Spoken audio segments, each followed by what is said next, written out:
Hello, ഇന്ന് വൈകുന്നേരം ആകുമ്പോഴേക്കും വീട്ടിലെല്ലാവർക്കും ആഗ്രഹം എന്തെങ്കിലുമൊക്കെ കഴിക്കാൻ തോന്നുന്നു. അപ്പോൾ ഞാൻ വിചാരിച്ചു പാവ് ഭാജി ഉണ്ടാക്കിയാലോ. അങ്ങനെ നമുക്ക് ആദ്യം തന്നെ ഗോപിയൊക്കെ ഒന്ന് ചൂടുവെള്ളത്തിലിട്ടിട്ട് നന്നായിട്ട് ക്ലീൻ ചെയ്തെടുക്കാം കേട്ടോ. എന്നിട്ട് നമുക്കിതിന് വേണ്ട സാധനങ്ങളൊക്കെ മുറിച്ച് വയ്ക്കാം. ഞാനിവിടെ ക്യാരറ്റും അതുപോലെ തന്നെ ഉരുളക്കിഴങ്ങൊക്കെ പീൽ ചെയ്ത് കട്ട് ചെയ്തെടുത്തിട്ടുണ്ട്. ഇനി ഒരു കുക്കറിലേക്ക് അതിൻ്റെ കൂടെ തന്നെ ഫ്രോസൺ പീസും അതുപോലെ തന്നെ ഗോപിയും കുറച്ച് വെള്ളവും ആവശ്യത്തിന് ഉപ്പും ഇട്ടിട്ട് ഒരു 5-6 വിസിലങ്ങ് അടിച്ചെടുക്കാം കേട്ടോ. നമുക്ക് നന്നായിട്ട് നമ്മുടെ ടൊമാറ്റോ പ്യൂരിയാക്കി എടുക്കണം. പിന്നെ ആവശ്യത്തിന് വേണ്ട നമ്മുടെ ഓണിയൻസൊക്കെ കട്ട് ചെയ്തെടുത്ത് വെക്കാം കേട്ടോ. പിന്നെ അതുപോലെ തന്നെ ക്യാപ്സിക്കം വേണം. നന്നായിട്ട് വിസിലൊക്കെ വന്നതിന് ശേഷം നമുക്ക് ആ കുക്കറിനെ മാറ്റി വെച്ചിട്ട് വേറെ കടായി വെച്ചു. അതിലേക്ക് കുറച്ച് ബട്ടർ ഇട്ടിട്ട് നമുക്കിതിലേക്ക് സവാളയും പിന്നെ ഉപ്പും ഇട്ട് കൊടുത്തിട്ടുണ്ട്. അത് നന്നായിട്ട് മൂത്ത് വരുമ്പോഴേക്കും ക്യാപ്സിക്കം ഇട്ട് കൊടുക്കാം. ഇഞ്ചി വെളുത്തുള്ളി പേസ്റ്റ്. ഈ ഒരു പോയിന്റിൽ നമുക്ക് ടൊമാറ്റോ പ്യൂരി ഒഴിക്കാം. ഞാനത് മറന്നുപോയി കേട്ടോ.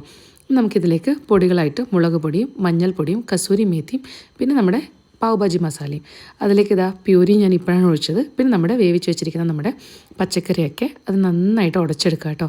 അതിൻ്റെ മുകളിലൂടെ കുറച്ച് മല്ലിയിലയും. സംഭവം ഇത്രേ വേണ്ടൂ. ഇനി നമുക്ക് വേറൊരു തവ എടുത്തിട്ട് അതിൽ കുറച്ച് ബട്ടർ ഒഴിച്ച് നന്നായിട്ട് ഇതുപോലെ പാവ് ഭാജി റെഡിയാക്കി എടുക്കാം. താങ്ക്